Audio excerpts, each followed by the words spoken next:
Welcome into Sports Memo's Betting Podcast Friday edition. It's February 21st, but we're breaking down the Saturday card in the NHL, the Look Ahead podcast here with Andrew McInnis, our NHL expert north of the border. Welcome into the pod. How you doing today, McInnis?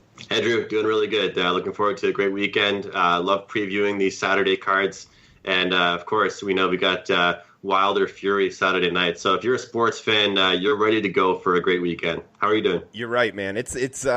I'm doing good. Just yesterday I was at Radio Row or whatever they're calling it at the MGM. It was a lot of fun, man. A lot going on. I saw both fighters in person.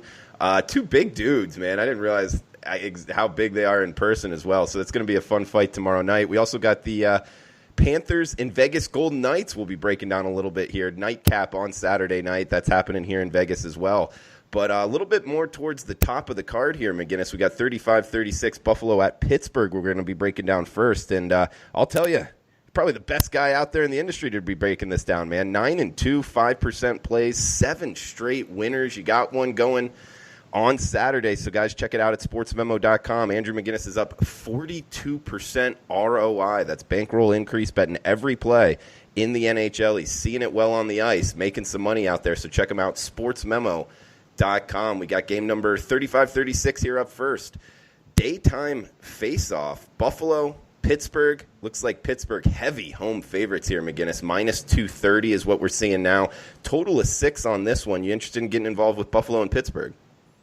Yeah, it's a very early start here, Drew. 1 p.m. Eastern puck drop. The Pittsburgh Penguins and Buffalo Sabres, two teams definitely at different ends of the standings here, but it brings a different element here with this Pittsburgh team this time around. They just played 2 straight games against the same team, Toronto Maple Leafs, and it was 2 completely different games. I mean, the game they played in Pittsburgh, they won 5-2, and they went to Toronto for that home-and-home second half of it, lost 4-0. So I'm expecting a bounce-back performance out of this Pittsburgh Penguins team after getting shut out. I mean, it was kind of one thing you expect after a great game against the same team. They go and play them again, and of course the other team, Toronto, bounced back. But I expect Pittsburgh to get going here and bounce back in a big way. I expect some goals in this one. We're seeing a total here of 6.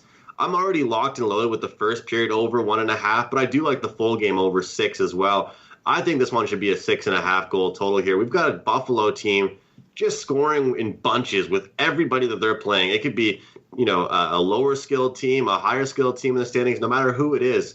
They're going over the posted total, coming fresh off a 7-4 loss against the Ottawa Senators. That's a high-scoring game, Drew, and that's back on February 18th. So I'm on the first period over, but I'm more importantly on the full game over 6. I like this play a lot here. And, again, it's a bounce-back spot for a Pittsburgh team, and they have really trended over following a game where they've scored 2 or less goals. An angle I've bet on quite a bit here with my clients all the time, all year, with a team like Pittsburgh scoring 2 or less goals in their previous game to get right back in the saddle and light the lamp here tomorrow to start things off in the NHL card 1 p.m. Eastern.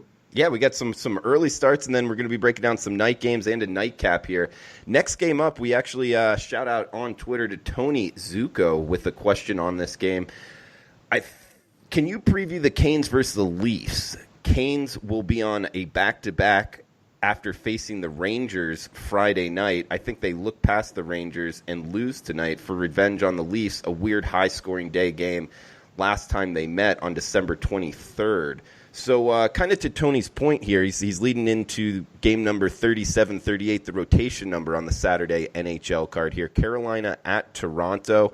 Looks like Toronto minus 140 home favorites north of the border here. 6 in the hook being the total. So what Tony's asking here, McInnis, you mind touching on that and your overall view of Carolina versus Toronto? Definitely. And, Drew, it definitely was a crazy game, man. It was back on December 23rd. It was the last game for both these teams before their Christmas break started. And the game started off 3-0 for Carolina. That game ended 8-6. 8-6 in a hockey game, professional hockey game. That was quite the messy game. And it was actually they were calling it Kids Day at the Toronto game. So the kids were definitely in for a pretty exciting game with lots of goals. So, it's definitely one of those things when you look back on it, I think both these teams and the media will be all over it talking about the previous game. But this Toronto team, they're coming into this one after, like I said, just over my last recap of the last breakdown, beating the Pittsburgh Penguins 4-0. I mean, this is a team that after they lost 5-2 to Pittsburgh and their previous game before that lost 5-2 to Buffalo, their whole coaching staff said, and their leaders on their team said, you have to look ourselves in the mirror and ask ourselves what kind of team we want to be for the second half. It was really one of those cliche moments, Drew, where they want to say, what kind of team do we want to be moving forwards? And they bounced back in a big way.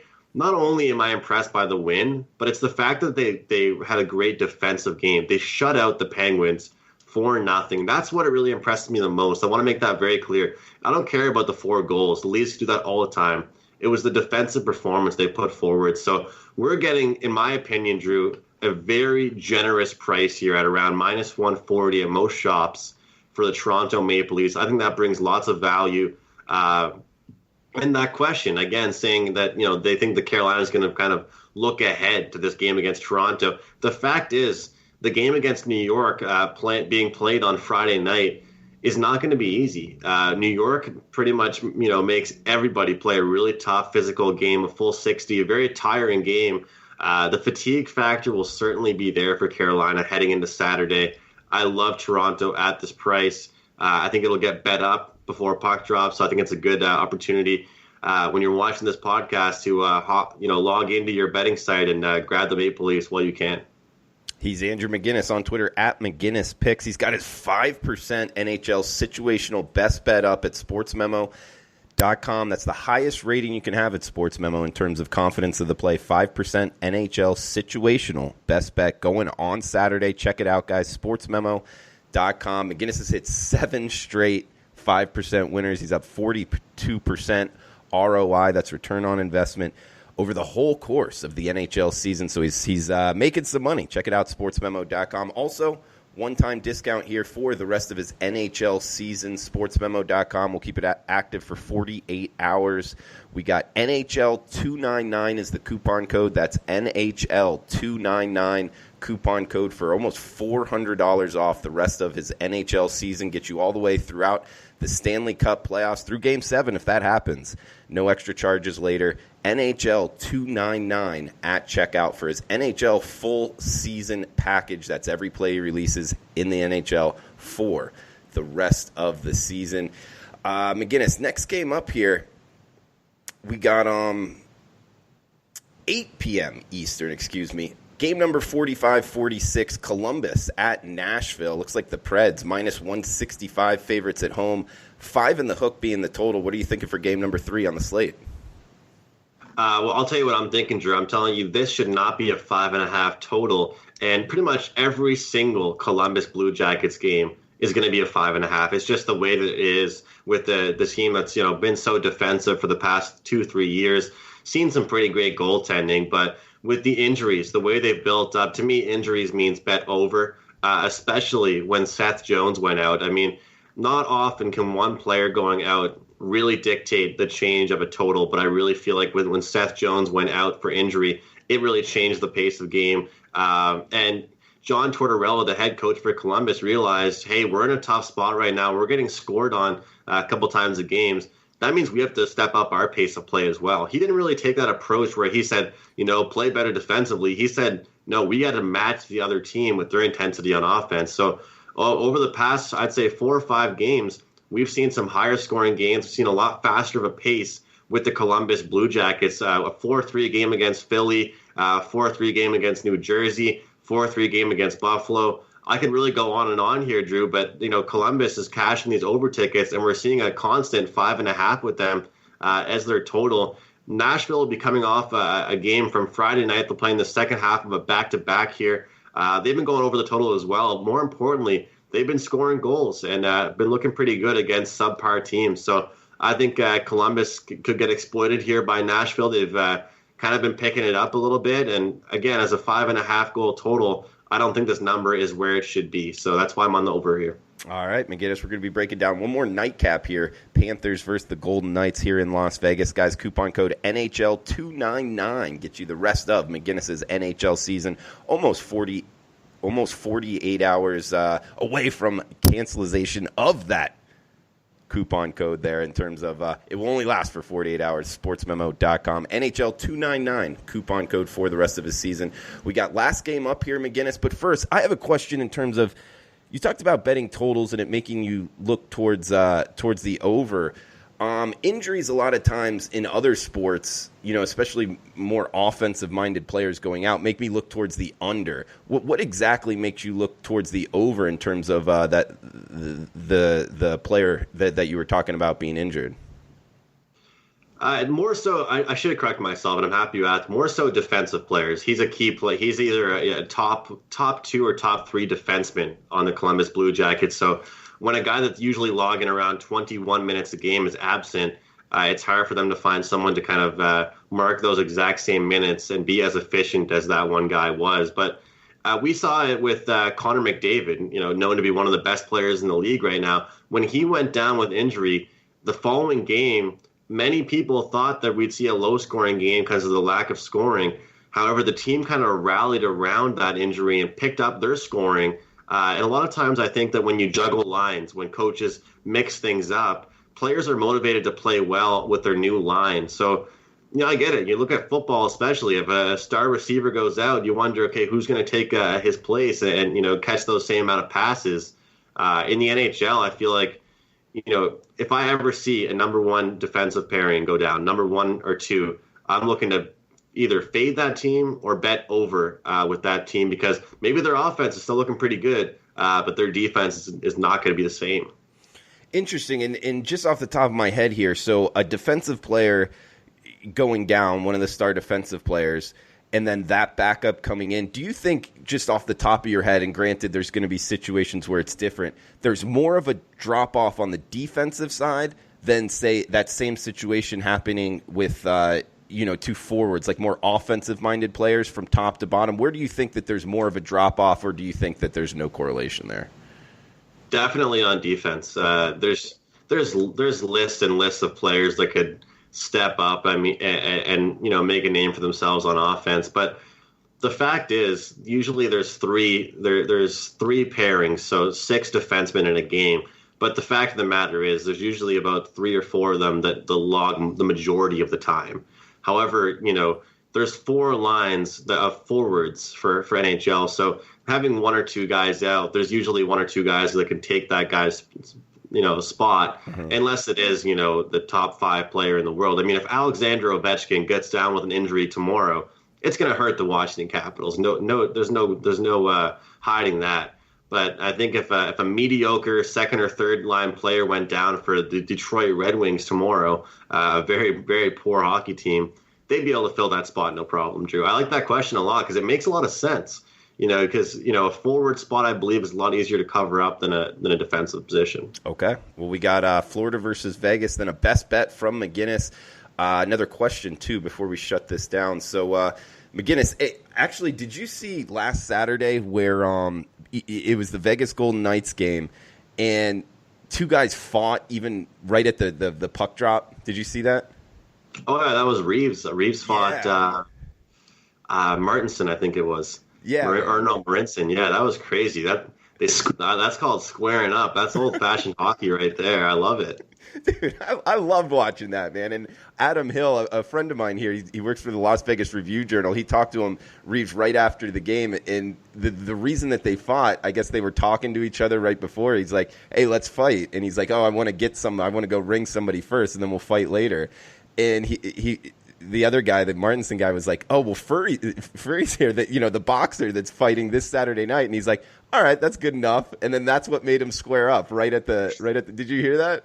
No, I didn't hear that. It's hilarious. Yeah, man, I thought that was awesome, man. Hockey's great. That kind of stuff is wild, man. Not like you can find it in any other sport. So good stuff there. And heck, we might see it again. The Florida Panthers versus the Vegas Golden Knights here. Golden Knights minus 185 favorites as we're talking right now, guys. This is Friday afternoon. Looking at the Saturday NHL cards, 6 in the hook being the total here. 10 o'clock Eastern puck drop here, so the nightcap. We got the Panthers and Vegas Golden Knights, McInnis. My 2 teams here, being from Florida, now living in Vegas. But just wanted to throw it over to you. If I do go to the game, man, I got to bet it. What would you lean me towards here? And the cool thing about the fighting, Drew, is that one thing that's very respectable, they call it the code. It's like the whole Fight Club thing. The first rule of Fight Club, you don't talk about Fight Club, but the code is like just only the fighters know. But like pretty much, it's like a respect. It's like if you're out there, Drew, you got called up from the minors, you go up to the fighter on the other team and say, hey man, like give me this one, I need it. I need to do this for my team, and the other fighter will say, sure, all right, whatever. 2 minutes later, they're punching each other in the head. And then they're tapping each other on the back and saying, hey, appreciate it. Like, thanks. It's such a respect between, like, a lot of people say the nicest people in the league are the tough guys in the NHL. The least, like, douchey people in the league are the ones that are actually the tough guys and the fighters in comparison to, like, the all-stars and stuff like that. So I've heard that, and you've seen, like, different documentaries about it all the time. So I think that's kind of funny because, the guys that seem the most tough and scary are the ones that are almost the most, like, kind-hearted, it seems like. Absolutely. But McInnis, I see what you're saying. There's almost like a respect there because you'll see it all the time. In that fight we're talking about right at the puck drop last week, right when they were done fighting, there was, like, no more fighting. They just kind of both skated off, and they were probably, like, friends after that. It's almost like in the UFC, that stuff, like, really surprises me as well in terms of the sportsmanship. Right when the bell rings, it's like, okay, the fight is over, and, like, nobody really takes it. Very rarely, is there a situation where it, like, gets out of hand. And you can see that in the NHL as well, man. That's awesome that guys, especially coming up from the minors, just wanting to make a name for themselves, fighting the other fighter on the other team?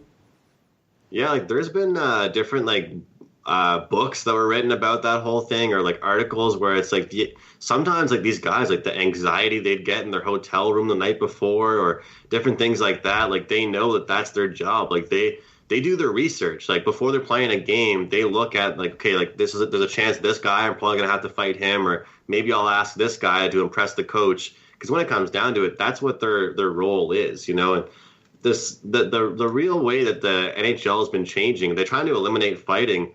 But the thing is, there's a guy, his name's Tom Wilson on the Washington Capitals.